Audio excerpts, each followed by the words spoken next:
हाँ, तो देखिएगा, सबसे पहले आज हम डिस्कस करते हैं क्लास में एल्केन्स को लेकर के। हाइड्रोकार्बन्स का पहला ग्रुप आपके सामने डिस्कस कर रहे हैं। एल्केन्स को जल्दी से पेन और नोटबुक लीजिएगा और नोट करते रहिएगा एल्केन्स क्या होते हैं। आज इनके बारे में हम आपको डिटेल्स डिस्कस कर रहे हैं। देखिएगा, जो एल्केन्स नाम दिया गया है, एल्केन्स का एक नाम और होता है, इसका नाम होता है पैराफिन्स। एल्केन्स का एक नाम पैराफिन्स, एक ये नाम भी एल्केन्स के लिए क्लियर कर लीजिएगा। पैराफिन्स एल्केन्स का ही नाम है, जिसे पैराफिन्स के नाम से जानते हैं। अब पैराफिन्स, इसे एल्केन्स को नाम क्यों दिया गया है? पैराफिन्स दो वर्ड से मिलकर के बना हुआ है। पैरा से आता है पैरम, पैरा से आता है पैरम। पैरम मीन्स होता है लिटिल, लिटिल। पैरम से रिलेशन है लिटिल। और दूसरा है एफिन, एफिन्स, एफिनिटी, एफिनिटी। तो यहां पर पैराफिन्स नाम देने से रिलेशन हो गया है कम क्रियाशील। ऐसे हाइड्रोकार्बन्स जिनकी बहुत कम क्रियाशीलता होती है, उन्हें पैराफिन्स कहते हैं। तो जैसा कि हम लोग डिस्कस कर रहे हैं एल्केन्स, तो एल्केन्स आप पैराफिन्स से जान लीजिएगा, बहुत कम एक्टिव कंपाउंड्स हैं, कम से कम इनकी रिएक्शन देखने को मिलेंगी। अब चलते हैं एल्केन्स क्या होते हैं इनका। यहां पर देखिएगा, जनरली मॉलिक्यूलर फार्मूला एल्केन्स का जब डिस्कस करते हैं तो यहां पर एल्केन्स के लिए फार्मूला होता है CnH2n+2। एल्केन्स का मॉलिक्यूलर फार्मूला CnH2n+2। यहां पर देखिएगा n क्या चीज है? n number of carbon atom, n यहां पर नंबर ऑफ कार्बन एटम। तो आप देख सकते हैं नंबर ऑफ कार्बन एटम के बेसिस पर, कार्बन अगर 1 है तो यहां पर CH4, इसी तरीके से कार्बन 2 है तो C2H6, कार्बन 3 है तो C3H8, कार्बन 4 है तो C4H10, कार्बन 5 है तो C5H12। इस तरीके से हम यहां पर लिखते चले जाए तो ये सारे कंपाउंड जो आपके सामने हमने डिस्कस किए हैं, सभी कंपाउंड्स एल्केन कहलाते हैं। और एल्केन का जनरली नॉमेनक्लेचर जो किया जाता है, CH4 इसे मेथेन, कार्बन 1 है तो मेथ, और इसमें बॉन्ड लगा हुआ है सिंगल, तो सिंगल बॉन्ड के नाम के लिए IUPAC में बताया था एन का यूज करते हैं, तो मेथ प्लस एन मेथेन। इसी तरीके से एथ प्लस एन, तो इसे कह देते हैं एथेन। इसी तरीके से प्रो प्लस एन, तो इसे कह देंगे प्रोपेन। इसी तरीके से ब्यूट प्लस एन, तो इसे कह देंगे ब्यूटेन। इसी तरीके से पेंट प्लस एन, तो इसे हम लोग क्या कह देंगे? Pentane, hexane, heptane. इस तरीके से एल्केन्स के यहाँ पर नाम क्लियर कर लिए जाते हैं कि एल्केन्स के नाम क्या होते हैं। और आप बहुत अच्छी बात यहाँ पर देख सकते हैं, एक एल्केन के बाद में दूसरा एल्केन जो लिखा गया है, इसके दोनों के बीच में जो डिफरेंस है, एक कार्बन 2 हाइड्रोजन का है। एक एल्केन के बाद में दूसरे एल्केन में एक कार्बन 2 हाइड्रोजन का डिफरेंस है। इसी तरीके से यहां पर भी देखिएगा, एक कार्बन 2 हाइड्रोजन का डिफरेंस है। तो एक कंपाउंड्स के बाद दूसरा कंपाउंड्स अगर लिखेंगे तो दोनों के बीच में एक कार्बन 2 हाइड्रोजन या इनके मॉलिक्यूलर वेट में 14 का डिफरेंस आता है। मॉलिक्यूलर वेट में 14 का डिफरेंस आता है। तो इस तरीके से जो एल्केन की लगातार सिस्टमैटिक ढंग से एक सीरीज क्लियर की गई है, इस सीरीज को कहते हैं होमोलॉगस सीरीज। ये एल्केन की कौन सी सीरीज होती है? होमोलॉगस सीरीज, जिसे हिंदी में कहते हैं सजातीय श्रेणी।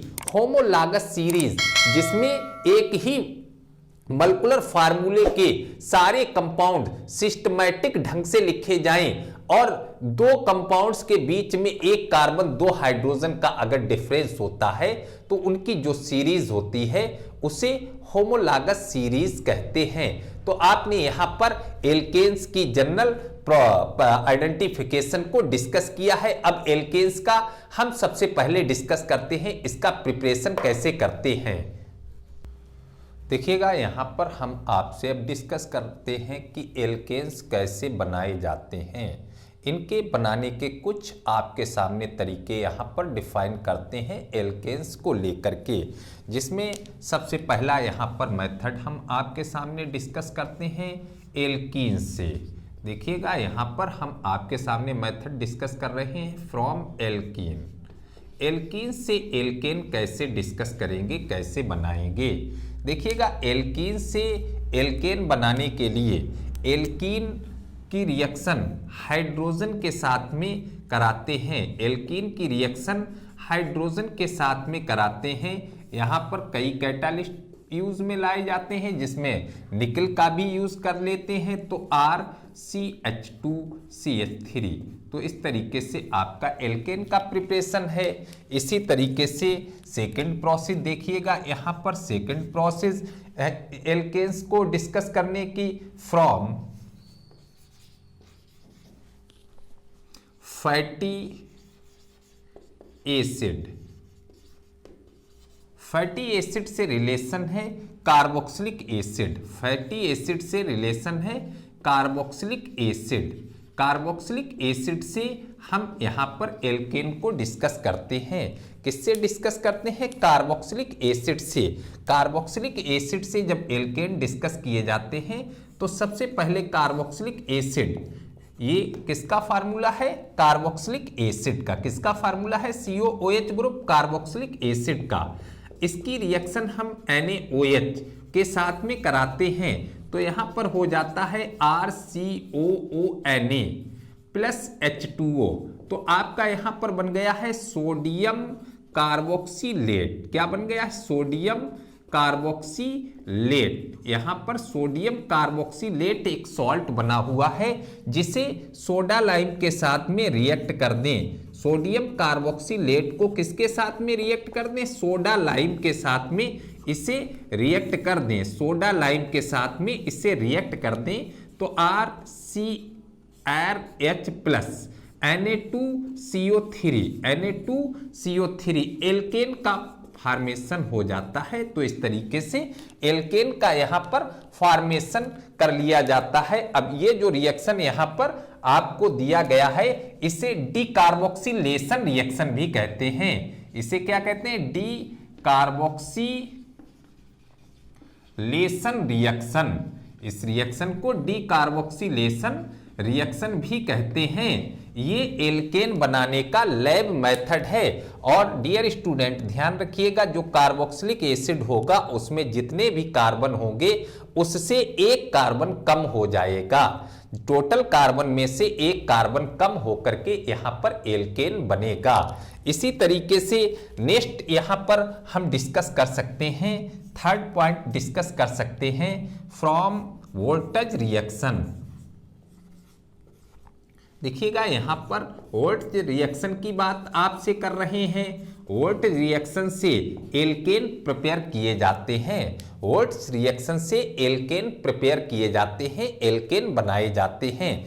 अब वोल्टेज रिएक्शन से एल्केन किस तरीके से बनाते हैं? तो इसमें दो हैलो एल्केन्स को सोडियम के साथ ड्राई ईथर की प्रेजेंट में रिएक्ट किया जाता है। यहां पर दो हैलो एल्केन्स को सोडियम के साथ रिएक्ट करते हैं ड्राई हेलो एल्केन्स की प्रेजेंट में, ईथर की प्रेजेंट में। यहां पर ईथर का यूज कर देते हैं, तो आपका R single bond R plus 2NaX, इसे कहते हैं वोल्टेज रिएक्शन। इस रिएक्शन को क्या कहते हैं? Voltage reaction. आप ध्यान रखिएगा, इस रिएक्शन का यूज किया जाता है एल्केनों में कार्बन की संख्या को बढ़ाने के लिए। जब किसी कंपाउंड में कार्बन की संख्या बढ़ाते हैं तो वोल्टेज रिएक्शन का यहां पर यूज कर लेते हैं। वोल्टेज रिएक्शन से एल्केन का फॉर्मेशन डिस्कस किया गया है। इसी तरीके से एल्केन का फॉर्मेशन करने के लिए नेक्स्ट रिएक्शन का यूज कर लेते हैं Kolbe electro electrolytic reaction, Kolbe electrolytic reaction, इससे भी एल्केन को प्रिपेयर किया जाता है। इससे एल्केन को डिस्कस करने के लिए RCOO पोटेशियम या सोडियम का कोई भी कार्बोक्सिलेट यहां पर लिया जाता है, जिसके जलीय विलयन का इलेक्ट्रोलाइसिस करते हैं। इलेक्ट्रोलाइसिस मीन्स विद्युत अपघटन करते हैं। यहां पर क्या करते हैं? इलेक्ट्रोलाइसिस। यहां पर इसका हम विद्युत अपघटन कर देते हैं, इलेक्ट्रोलाइसिस करते हैं। तो इलेक्ट्रोलाइसिस करने पर RH यहां पर आपका एल्केन बनेगा और इसी के साथ CO2 गैस भी यहां से निकलेगी, plus 2KOH plus H2 gas. देखिएगा जब इसकी मैकेनिज्म को डिस्कस करते हैं, यहां पर जब इसकी मैकेनिज्म डिस्कस की जाती है तो आपका ये पार्ट्स देख सकते हैं यहां पर कैसे ये रिएक्शन होता है। आप देख सकते हैं यहां पर, जल्दी से देख लीजिएगा। RCOO reversible RCOO minus plus K plus. तो एक रिएक्शन एनोड पर होगा, एक रिएक्शन कैथोड पर होगा। तो देखिएगा एनोड पर जो रिएक्शन होगा RCOO माइनस एरो RCOO। देखिएगा यहां पर रिएक्शन कहां हो रहा है? एनोड पर। एनोड पर ऑक्सीडेशन होता है तो 2RCOO arrow R single bond R plus CO2। तो CO2 कार्बन डाइऑक्साइड गैस यहां से आपकी निकल चुकी है। यहां से क्या निकल चुका है? कार्बन डाइऑक्साइड गैस यहां से निकल चुकी है। तो ये दोनों मटेरियल्स कहां बन रहे हैं? एनोड पर। कहां बन रहे हैं? एनोड पर। इसके बाद में K प्लस कैथोड पर रिएक्शन होगा। नेक्स्ट रिएक्शन कैथोड पर K प्लस प्लस बनी minus arrow K 2K plus H2O arrow 2KOH plus H2। तो हाइड्रोजन गैस कहां पर निकल रही है? हाइड्रोजन गैस ये कहां पर निकल रही है? कैथोड पर। तो इस तरीके से इसकी मैकेनिज्म यहां पर देख सकते हैं। तो आप देख लीजिएगा एल्केन का प्रिपरेशन किस तरीके से किया गया है।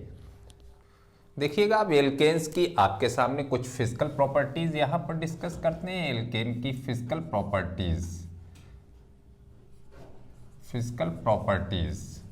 फिजिकल प्रॉपर्टीज को जो हम लोग डिस्कस करते हैं एल्केन्स के लिए फिजिकल प्रॉपर्टीज, जैसा कि हम लोग जानते हैं C1 से C4। C1 से C4 का मतलब हो गया मीथेन, एथेन, प्रोपेन और ब्यूटेन। ये सारे एल्केन कलरलेस गैसेस होते हैं। सारे एल्केन कलरलेस गैसेस होते हैं। ध्यान रखिएगा, सारे एल्केन कलरलेस गैसेस।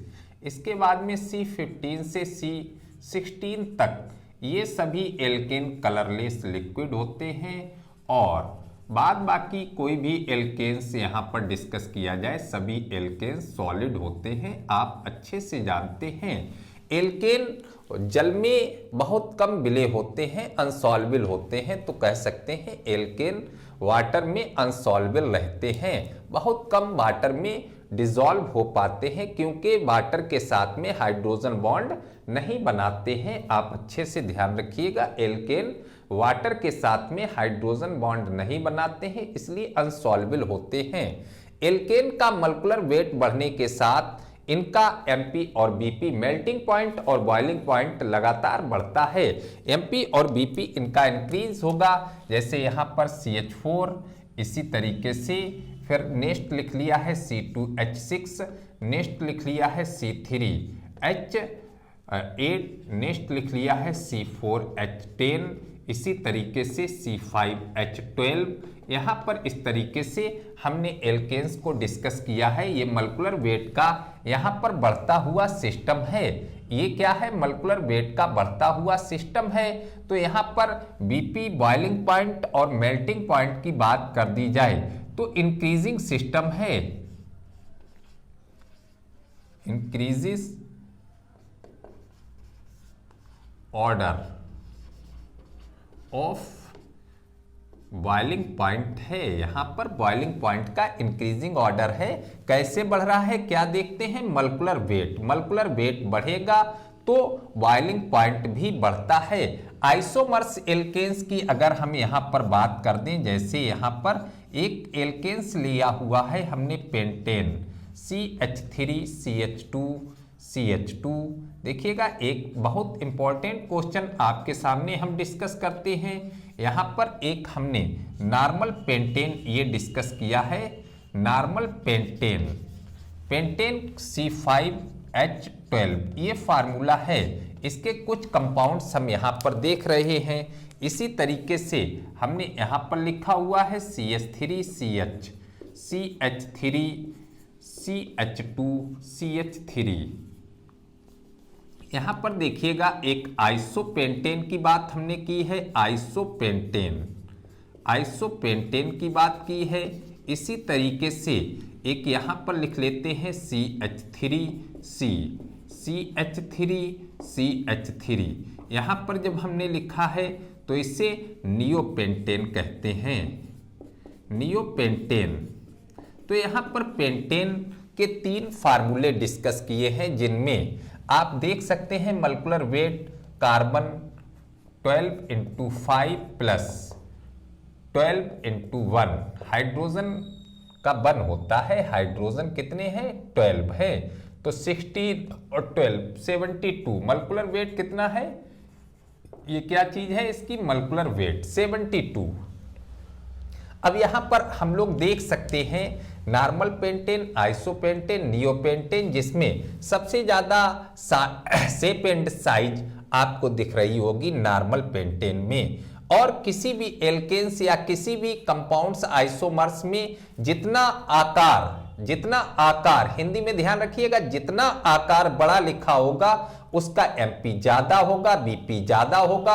और जिसका आकार जितना छोटा करते चले जाएंगे, मतलब कोई भी कंपाउंड से जितनी ब्रांच कार्बन की लगती चली जाएंगी, जितनी कार्बन की शाखाएं बढ़ती चली जाएंगी, उनके बीपी उतने ही कम होते चले जाते हैं। तो यहां पर हम कह सकते हैं नॉर्मल पेंटेन, आइसोपेंटेन, नियोपेंटेन। तो इस तरीके से यहां पर डिक्रीजिंग सिस्टम आपको यहां पर मिल जाएगा। किसका डिक्रीजिंग ऑर्डर है, यहां पर ऑर्डर ऑफ बॉइलिंग पॉइंट्स, यहां पर डिक्रीजिंग ऑर्डर है बॉइलिंग पॉइंट का। तो आप ध्यान रखिएगा, यहां पर जो हमारा क्वेश्चन आता है वो क्वेश्चन आपसे ये कहता है कि जितनी ज्यादा कार्बन की शाखाएं किसी कंपाउंड में लगेंगी उसका बीपी उतना ही कम होगा, और जितनी कम से कम कार्बन की शाखाएं होंगी उसका बीपी उतना ही ज्यादा होगा। तो यहां पर हमने डिस्कस किया है इनकी फिजिकल प्रॉपर्टीज को। अब क्लियर करते हैं हम इनकी केमिकल प्रॉपर्टीज।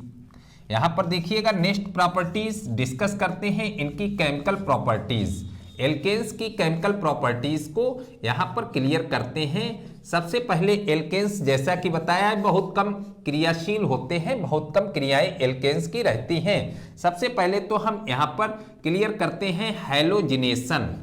हैलोजिनेशन से रिलेशन होता है, एल्केन्स की रिएक्शन हैलोजन के साथ में कराते हैं। एल्केन्स की रिएक्शन देखिएगा, एल्केन्स का फार्मूला RH लिख दिया है, हैलोजन इसे X2 लिख दिया है।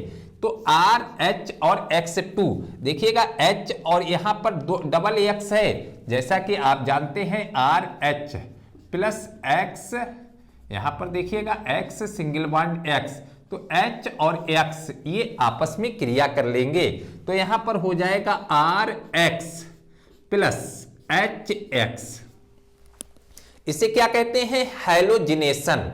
इस रिएक्शन को क्या कहते हैं हैलोजिनेशन। और यहां पर जो आपका कंपाउंड्स बना हुआ है इसे क्या कहते हैं हैलो एल्केन्स, इसे हैलो एल्केन्स। यहां पर ध्यान रखिएगा ये रिएक्शन सनलाइट की प्रेजेंट में होती है, ये रिएक्शन सनलाइट की प्रेजेंट में होती है, जिसे H न्यू से रिप्रेजेंट करते हैं। अब जो X है, X को यहां पर इस तरीके से हम क्लियर कर सकते हैं H2Cl2 Br2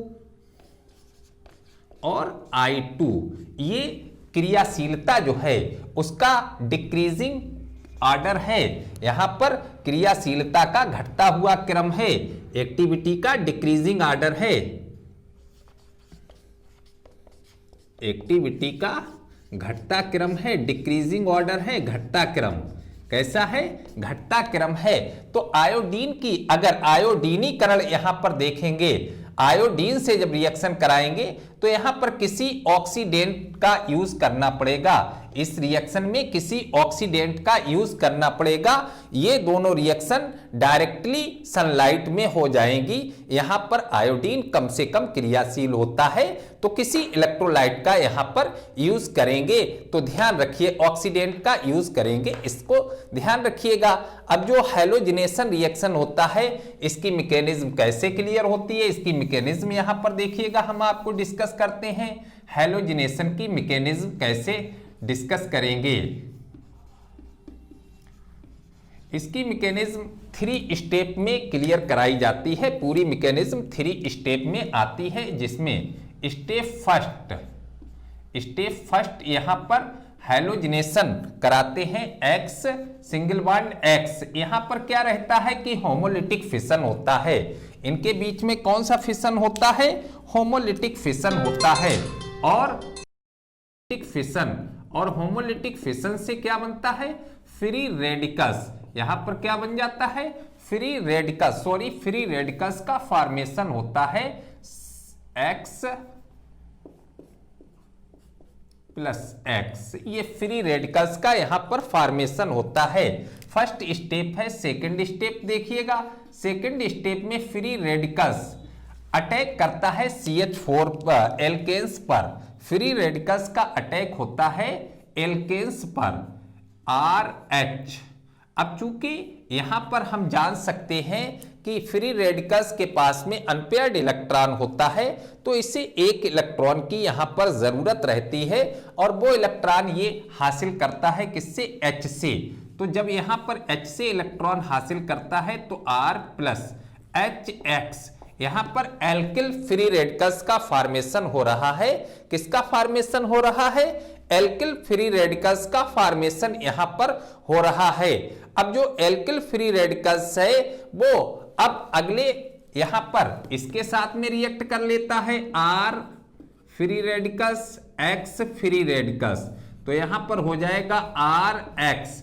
आपका ये कंपाउंड यहां पर प्रिपेयर हो जाएगा, यहां पर क्या हो जाएगा, ये कंपाउंड प्रिपेयर हो जाएगा। लेकिन ये रिएक्शन अभी रुकती नहीं है, ये जो रिएक्शन है ये अभी रुकती नहीं है। यहां पर ये जो फर्स्ट स्टेप है ये आपकी सेकंड स्टेप आई है, थर्ड स्टेप में भी ये रिएक्शन जाती है, यहां पर रिएक्शन रुकती नहीं है। तो जो थर्ड स्टेप होती है, थर्ड स्टेप में X फ्री रेडिकल्स यहां पर X2, इसी तरीके से R free radicals X free radicals यहां पर RX, इसी तरीके से R free radicals plus R free radicals यहां पर RR एल्केन का भी फॉर्मेशन हो जाता है। लास्ट वाली स्टेप में इस साइड में कई प्रोडक्ट यहां पर बन जाते हैं जिसमें हैलो एल्केन्स भी बनता है और साथ में एल्केन भी बनता है। तो चैन टर्मिनेशन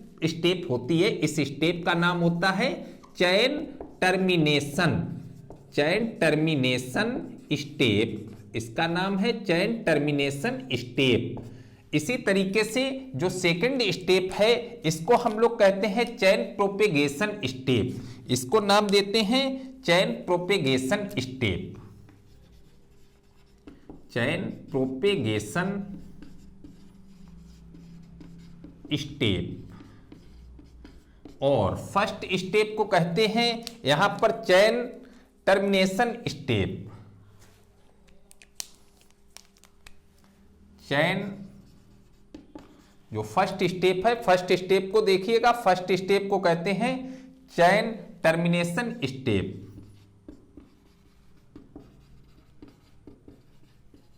तो इस मैकेनिज्म में खास बात ये ध्यान रखिएगा कि स्टेप थर्ड जब हम डिस्कस करते हैं तो तीसरी स्टेप में यहां पर हम लोग देख लेते हैं कि कुछ साइड में भी प्रोडक्ट बनते हैं जिसमें एल्केन भी बन जाते हैं, हैलो एल्केन्स भी बनते हैं और हैलोजन मॉलिक्यूल्स भी बनते हैं। तो इसे कहते हैं हैलोजिनेशन।